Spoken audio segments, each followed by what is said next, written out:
This channel does not promote any violent, harmful, or illegal activities. All content provided by this channel is meant for an educational purpose only.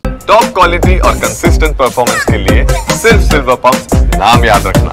Supreme কোর্টের রায় এবং সেই রায়ের পরেই হাহাকার রাজ্য জুড়ে। School যেন একেবারে নেই রাজ্যে পরিণত হয়েছে। কে পড়াবেন, কে মিড ডে মিল দেখবেন, আর কেই বা ঘন্টা বাজাবেন? চাকরি হারিয়ে বিপাকে যোগ্য শিক্ষকরা। কোত্থেকে আসবে সংসার চালানোর খরচ? ইতিমধ্যেই দুজন শিক্ষিকা তারা আত্মহত্যার চেষ্টা করেছেন বলে খবর। ঠিক এই পরিস্থিতি অনেকটাই বদলাতে পারে যদি নতুন নিয়োগ তাড়াতাড়ি হয়ে যায়, কিন্তু সেই নিয়োগ পরীক্ষা নিয়ে সংশয়ের শেষ নেই। উত্তরের খোঁজে সুপ্রিম কোর্টে যেতে পারে এসএসসি। শিক্ষা দুর্নীতিতে ঢাকি সমেত বিসর্জন। এক ধাক্কায় প্রায় 26,000 শিক্ষক শিক্ষাকর্মীর চাকরি বাতিল করে দেয় কলকাতা হাইকোর্টের ডিভিশন বেঞ্চ। হাইকোর্টের প্যানেল বাতিলের রায় বহাল সুপ্রিম কোর্টে, বহাল হাইকোর্টের বেশিরভাগ নির্দেশই। নতুন নিয়োগ পরীক্ষার নির্দেশ, যে নির্দেশ যোগ্য চাকরিহারাদের কাছে একমাত্র বাঁচার পথ।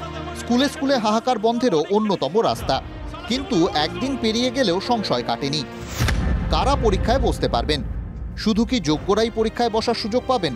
পরীক্ষায় কি যে কেউ বসার সুযোগ পাবেন, নাকি শুধুমাত্র 2016-র আবেদনকারীরাই পরীক্ষায় বসার সুযোগ পাবেন? সংশয়ে খোদ স্কুল সার্ভিস কমিশনই।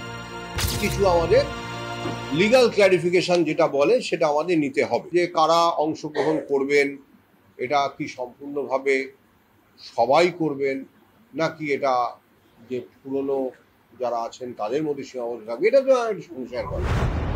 চিহ্নিত দাগি 5,303 জন কি পরীক্ষায় বসতে পারবেন? সংশয় রয়েছে তা নিয়েও। টেন্টেডরা তো হয়তো করতে পারবেন না, সবই জানবার ব্যাপার আছে। সংশয় কাটাতে আইনজ্ঞদের পরামর্শ নিচ্ছে স্কুল সার্ভিস কমিশন। প্রয়োজনে ব্যাখ্যা চেয়ে সুপ্রিম কোর্টের দ্বারস্থও হতে পারে এসএসসি। আমাদের আইনজ্ঞের সঙ্গে কথা বলেই মিটে যায় ভালো। হতে পারে যে মহামান্য আদালতের কাছেও একটা ক্লারিফিকেশন চাইতে হতে পারে। অর্থাৎ নিয়োগ প্রক্রিয়া শুরুর আগে শীর্ষ আদালতের কাছে স্পষ্ট রোডম্যাপ চাইতে পারে এসএসসি। সময় কতটা লাগতে পারে, সুপ্রিম কোর্টের রায়ে কতদিনে নিয়োগ তা স্পষ্ট করে লেখা নেই। কলকাতা হাইকোর্ট যখন রায় দেয় সে সময় লোকসভা নির্বাচন চলছিল। ডিভিশন বেঞ্চের নির্দেশ ছিল ভোটের ফল বেরোনোর 15 দিনের মধ্যে নিয়োগ প্রক্রিয়া করতে হবে। বৃহস্পতিবার মুখ্যমন্ত্রী বলেছিলেন, will accept the Supreme Court judgment. ওরা বলেছে 3 মাসের মধ্যে প্রসেস করতে আমরা করে দেব।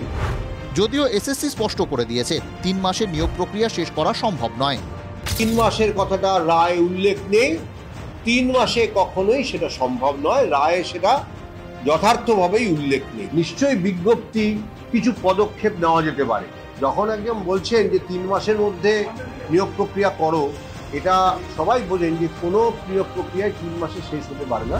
শুক্রবার শিক্ষামন্ত্রী ব্রাত্য বসু, এসএসসি চেয়ারম্যান সিদ্ধার্থ মজুমদার দুজনেই ক্যামেরার সামনে এসেছেন। এক সুরে চাকরিহারাদের বার্তা দিয়ে বলেছেন, হতাশ হবেন না। মুখ্যমন্ত্রী যে মানবিক বার্তা দিয়েছেন, আমি আবার বলছি, তার উপর সমস্ত শিক্ষককে বলবো ভরসা রাখুন। কতদিনে সুখবর মিলতে পারে তার অবশ্য কোনো উত্তর নেই। সুমন মহাপাত্রের রিপোর্ট, TV9 বাংলা।